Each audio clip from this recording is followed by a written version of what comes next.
If you ever wanted to know how you can get out of the bound of the camera, if you just keep going far enough on your train using the arrow keys and the shift key to speed up your cameras, you can eventually get out the outside of the camera boundaries. Hello everybody, welcome back to Train Sim World, where we are about to play G089. I noticed they seem to label the thing just like what it is. It's a grain train, Chicago to Brunswick. We're neither going to Chicago or Brunswick.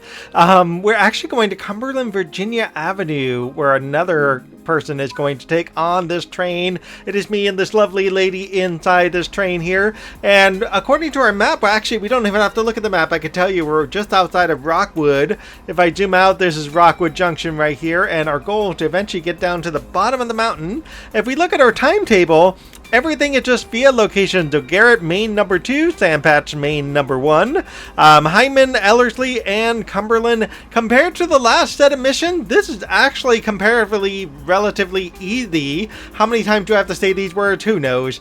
But what we're going to do with this mission, if you notice when I went to the back of the train, there is no engine in the back. So we are going to set up our engines. The best way, the easiest way to set up your engines is to start in trailing engines first, work your way forward to the lead. So let's meet up over here. Sometimes it's so hard to tell if these engines are actually running. I know this engine's running because I played this one before at least once. So we're going inside trailing engine number 2. There's no other engine but trailing engine number 2. Of course, what we're going to do here is set our headlight control to short hood trail because it's facing the boxcars right there, or the hoppers. Turn on our number lights. We're going to make sure distributed power is turned off. We're going to make sure radio is also turned off. We're going to hop into the seat. We are going to make sure our automatic brake is off, our independent brake is released. After you do a number of these trains, just start to get kind of intuitive in terms of what you need to do. In the computer, we're going to go into the air brake screen, check in for cut out, and check for trail, make sure those are set. Once in a while the game likes to screw with you and change those values, but a lot of times no. We want to make sure the engine run is turned off, the gen field is off, the control fuel pump is off, and the dynamic brakes are off. We don't need any gauge lights or any other lights in this engine. Otherwise, this trailing engine is officially set up. Inside our lead engine, as we're walking all the way back in and getting stuck on the staircase there, we are going to set our headlight control to short hood lead. We're going to turn on our number lights here. We want to make sure distributed power is on and radio is on, but for a second, if you notice I'm turning the radio off, I'm going to actually set up everything else in the engine before I do that. We're going to make sure automatic brake is set to full service. It boggles my mind in every game I play that that handle is always off, as is this handle, yet the train never seems to roll anywhere, and neither are any of the handbrakes, which is just mind-boggling that happens. In the air brake screen, we're going to set cut out to cut in, and we're going to set independent brake to lead, and we're going to hit save changes and exit.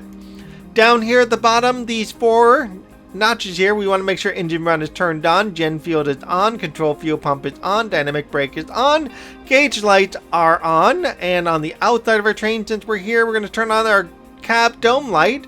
If you don't know where that is, that's the 3 switches on the side there.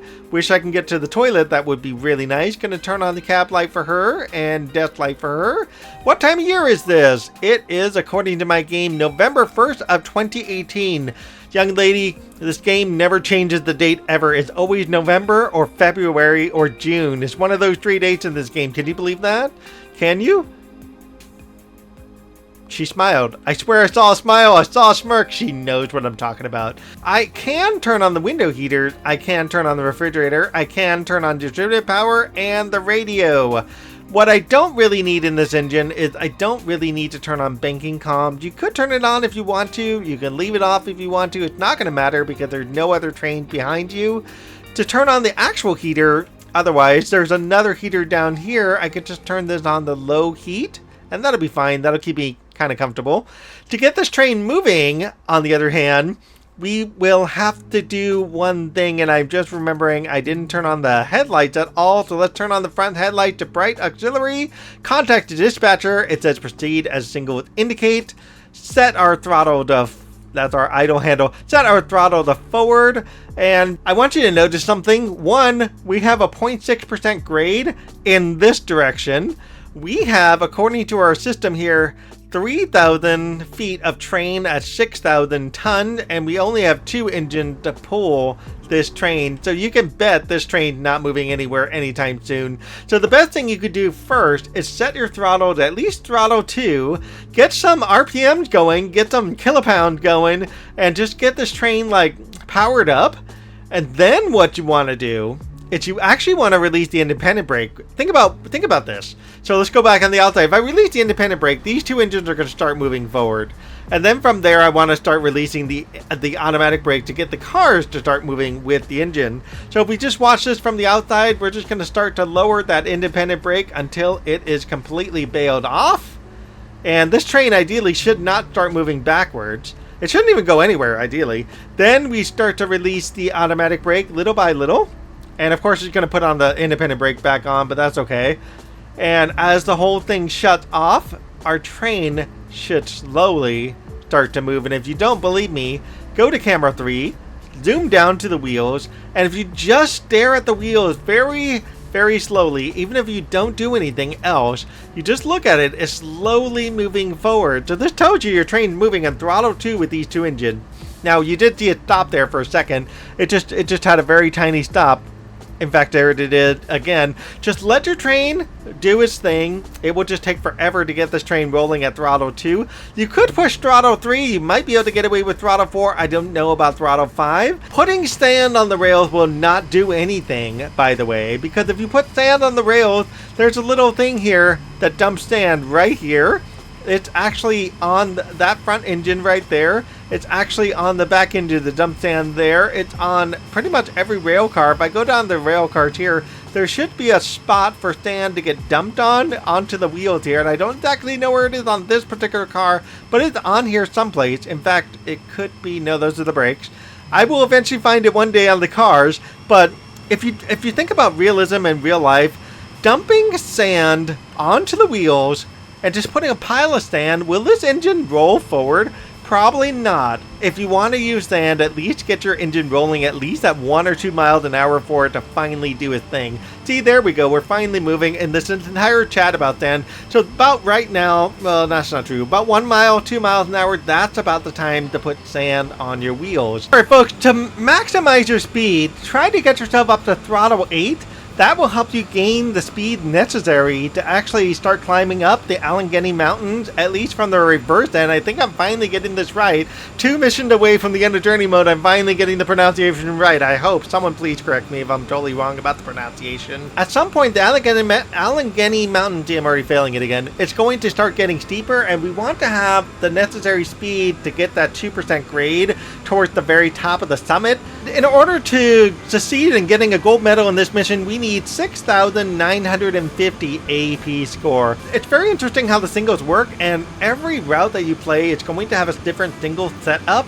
Because this game's based on realism, you actually may want to go out and pick up the actual single board, reread it, learn the singles, and drive the train so you don't have any crazy incidences. However, CSX doesn't actually give you accurate information when their singles come in. Their singles basically say it's okay to go or it's okay to stop. It doesn't actually say anything like, hey, I'm going to change over to the left track, so you really don't know. I always feel like that dead branch is a dead body right there. That's so funny. Every time I see that branch, it always feels like a dead person. But I don't mean to say that, but that's what it feels like. You'll see another one like this one right here. You'll see this branch right there. And as you're rolling along, you're like, oh my God, there's somebody who died there. Who's that? And it's almost like a body in a body bag or something like that. And just the way the branches look is so crazy. See, there's another one. That one looks like a deer.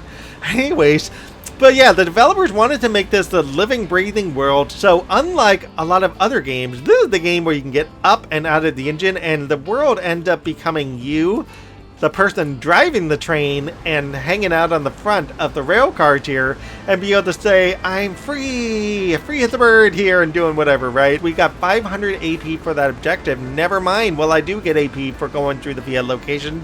Our next field location is now sand patch number 1. According to our map here, Garrett was actually up here. So we're leaving Garrett, we're going through Yoder, we're going to go through Salisbury Junction, and eventually stop at Sand Patch. So we're coming through the town of Myersdale, as you can see on the map there. So what in the world is that? What the heck? My guy changed. What the heck? He changed from a girl to a guy. When did you change, sir? When did you hop on my train? How did you even get here? Oh my god, that's so scary. So if I leave the train again, will you change to a person? A different person again? Who knows? Alright guys, so to get outside of the map, on camera 8, the trick with this is you want to get so far ahead of your train while it's rolling along, we have nothing to worry about other than pressing Q every so often. And then what we want to start doing is diverging and try to get ourselves to go this way, either left or right, I don't care which way you end up going. As long as you go one of the ways, you'll eventually pop out of the map. It may not happen early enough. There's certain instances where you can easily get out of the map, and there's other instances where you just may not. That's so weird. There's a fence in a forest, and I want to know why, but I need to get out of the map to do it. Okay, there's a random farmhouse here in the forest. I'm still stuck next to the railroad track. That's not helpful. Okay, this is crazy. I just went so far ahead on camera 8. This lady was a lady, then became a guy, and now is a lady. What in the world, game? How are you switching characters just by going that far out of the map? Oh, good. We just finally hit our street crossing I was hoping to kind of catch myself on. This is just excellent timing right there. Love that. So we're coming up on sand patch number 1 in about 9,000 feet. We managed to get ourselves to 25. We're still speeding up to 26. We are at 1% grade at this point. I think we're going to make it over the top of the hill. We shouldn't have too much issues at this point, honestly. How I managed to overspeed, I don't even know. I'm overspeeding in the tunnel. I've never done that before. I'm so dumb. I don't even know why I did this. Wow. So I put minimum reduction because this thing's going to take forever to turn on dynamic brakes, but I do want to turn on dynamic brakes to slow myself down anyways, so it's totally okay. Oh, I see what happened. The speedometer went down to 30 miles an hour. When the heck did that happen? I completely missed when the speedometer dropped. Alright folks, so one of the spots that you can get out of the map is right near actually where we are here around Mans. So you can actually get yourself out of the map far enough, and you can just keep going over the hills all the way to Hyndman if you wanted to, really, because if you just follow the icon, you'll eventually make your way to Hyndman. You just have to keep in mind what your train's doing and just pay attention to your train as you're doing this sort of stuff. But it's kind of cool because you can see the edge of the world, you can just travel through the trees and just see what's going on around here.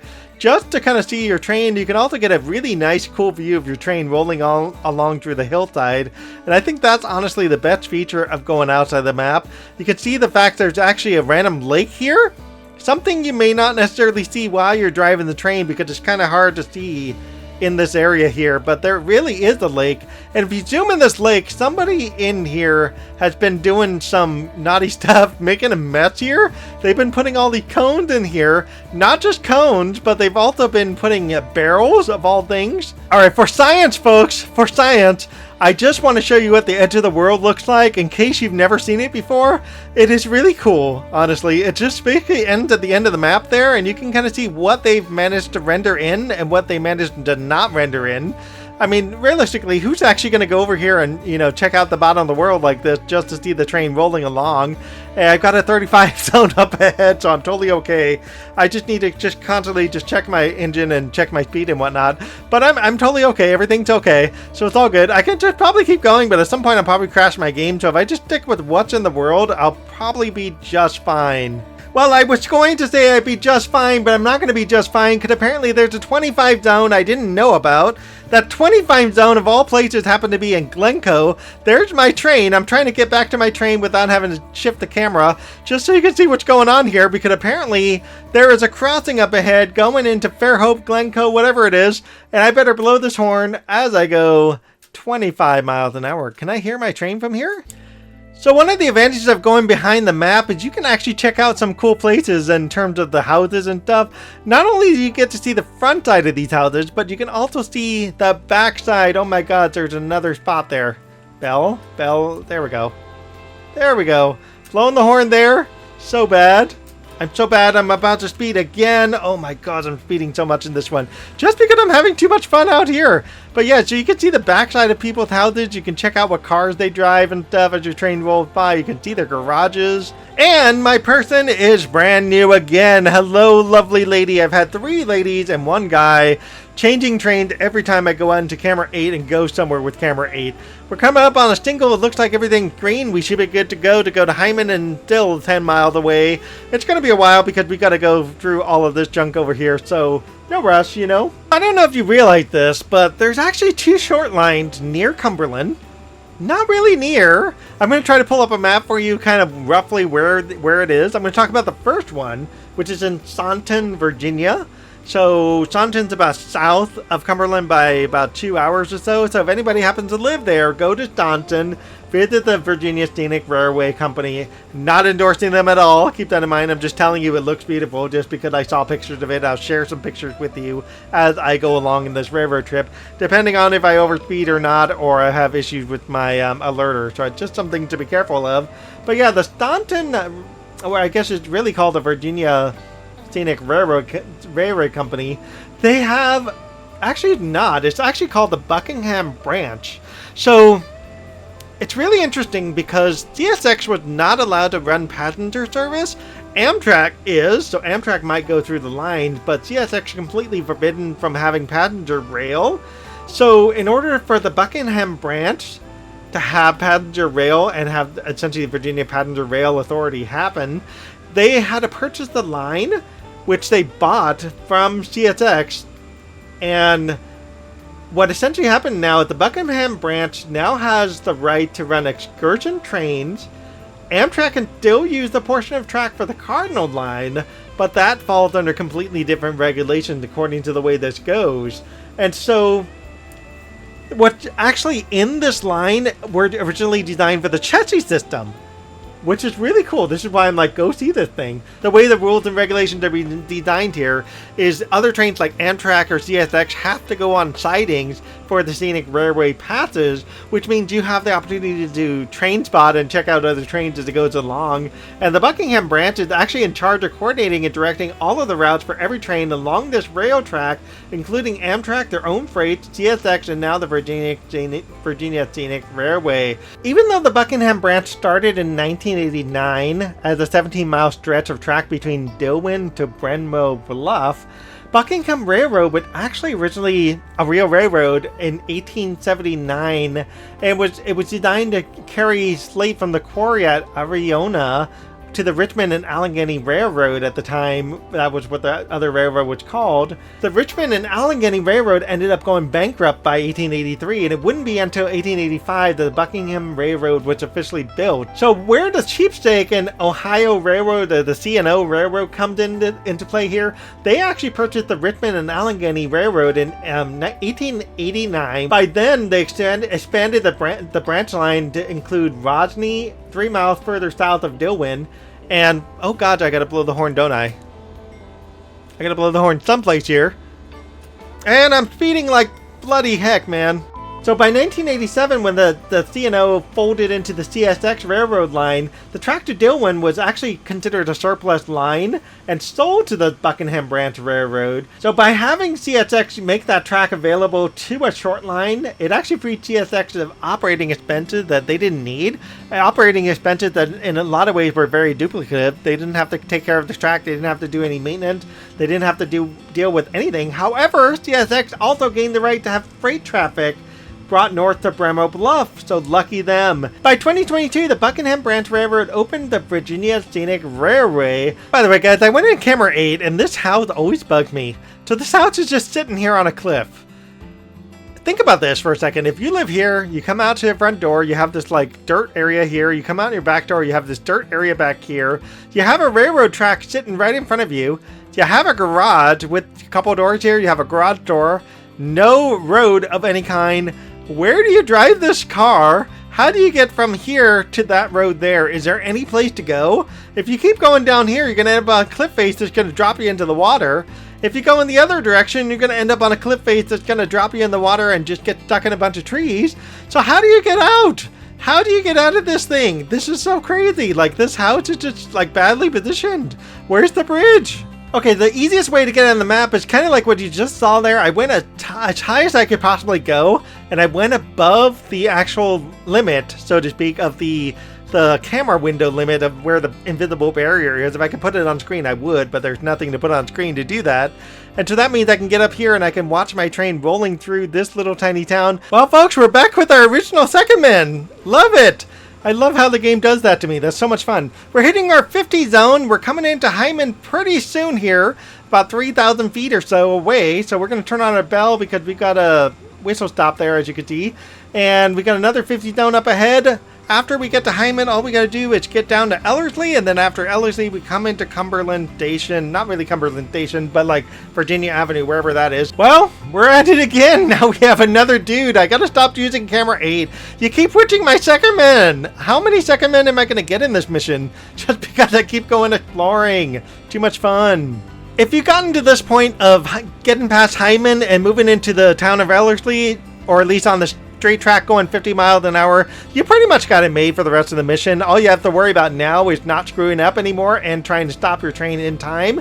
You can see I've got 5490, give or take 5500, and I got 2 more stops, so that's going to be 6490 roughly, and we got to get 6950.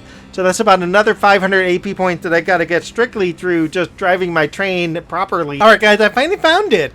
The Hyndman station, so to speak. This is where they reused assets. I'm actually sitting almost near Ellerslie, and they put it out by Ellerslie, which is really interesting. And so I realized I was in the wrong city to try to find this thing.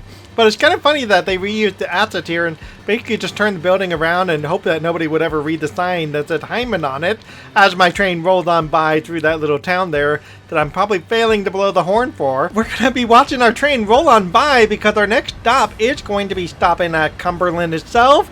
Maybe not Cumberland Yard, but the Virginia Avenue stop is the place where we're going to be stopping this train officially. And now that we're leaving Cumberland, you can see we're just going to be stopping right on the outset of the yard itself, and that's where the service is going to be handing over from me and my conductor, I guess you could say, me and my engineering skill, whatever it is. We're going to be trading from me and the secondman to another me and secondman, I guess you could say. On the way to Cumberland, we have to remember there is a 15-mile-an-hour zone once we get into Cumberland, and that's just the drag that slows us down all the way to the very end of the series. But what can we say? If you've been enjoying this, by the way, please do like and subscribe. I love hearing from you guys. I want to hear some comments and stuff, what you guys think. You know, if you got something that I don't know about, feel free to tell me. I don't know a whole history of Maryland or Virginia or even Pennsylvania. So anything you got about that, just totally share it with me. Happy to, you know, talk about it at some point in a future episode, whether it's in Sandpatch or in one of the other content that I eventually will do. But yeah, it's been great, you know, hanging out with all of you guys, the subscribers. You know, I think I have more fun with the train sim world when I'm sharing my experience with you rather than just playing it all by myself. I learn more about train sim world, honestly. I learn more about the area around me. I learn more about the wonderful mountains here. I learn more about the game world. I learned actually especially how to drive the train. That's actually the hardest part. And even just trying to teach you guys how to drive the train, I think I learned even more teaching myself how to teach you guys how to drive the train, you know what I mean? So folks, you won't believe this, but there is a train coming towards me. I don't know what he's gonna do. I really hope he's not gonna crash into me because that's gonna be kind of dumb. I know I'm going off on this track over here, but he's like, he better stop. Honestly, he better stop. There's supposed to be a red light for him. This guy, if he doesn't stop, I'm gonna be so mad because that light's supposed to be red. Please tell me you're stopping. Because I don't need you crashing into my train. It even says red. You're supposed to wait for me. Please don't go until I go through, sir. Please? I hope. You're going to be nice, right? You're going to wait. Okay, good. Both of you are going to wait. Good job. Hi. They're both looking at me. And this other guy, he's not even sitting in the secondman seat. He's sitting in the other seat. How fun. Seriously, folks, because my train is so long, it's almost 4,000 feet big. That train across the street there is probably 4,000 feet big as well. We're both causing a major traffic jam in Cumberland, and that's probably not healthy, nor is it good. It's totally not a good thing to have this much traffic here in Cumberland at all. Well, we changed my secondman for the last time, I hope. Now my secondman's a bald guy again. How exciting. Well, as this train comes to a close, we are going to have to see whether or not I officially got the gold medal, even though I know I got the gold medal. Alright folks, our last 100 feet to stop this train and the mission will finally be over. So we're just going to go ahead and drop our throttle down, and we don't really need any throttle. I could probably coast it the rest of the way. Minimum reduction should be enough just to stop this train on a dime. We're going to have to see what happens once I turn it on at, oh, I don't know, maybe right now. Right now might be good. This is a good time. Let's turn on automatic brake and stop this train. Don't go too far, please. Independent brake. And we've got this mission covered at full stop. There we go, full service, objective complete. Let's see what we got. We got a final score of 8110. Good job, me. Gold medal on that one. Love this. So, like I said earlier, like and subscribe. Please leave me comments. I'd love to hear from you guys. This is essentially how I did. I love my zigzag. I oversped in quite a few places, but that's okay. We have one more journey mission left in the original Sand Patch grade. The only thing I don't have are the 2 missions that came with the beta that didn't get transferred over to Legacy. Can't do anything about that. Somehow, if you guys know a way to help me with that, great. Otherwise, I can't do much about that. So we will be coming up for the last official journey mission for Sand Patch grade that existed before the Great Western Express released. So stay tuned for that last mission there, and then I'm going to go try to see if I can give the Great Western Express a try and try to see what I can do driving British trains. With that, as always, have a good night, have a good day, have a good morning, and we will see you all in the next episode. Bye guys. It's the same, almost the same gray paint scheme that this one has here. The difference is instead of it saying CSX there, it says Seaboard Systems with the yellow and red paint stripe, as I will show you on screen here. You can see how beautiful, if I didn't already show you that train there, how beautiful that engine can look. Now I'm horribly distracted that I can't blow my horn correctly. Nor can I drive my train without speeding, so let me drive my train a little bit better because I'm going at a 1.8% grade.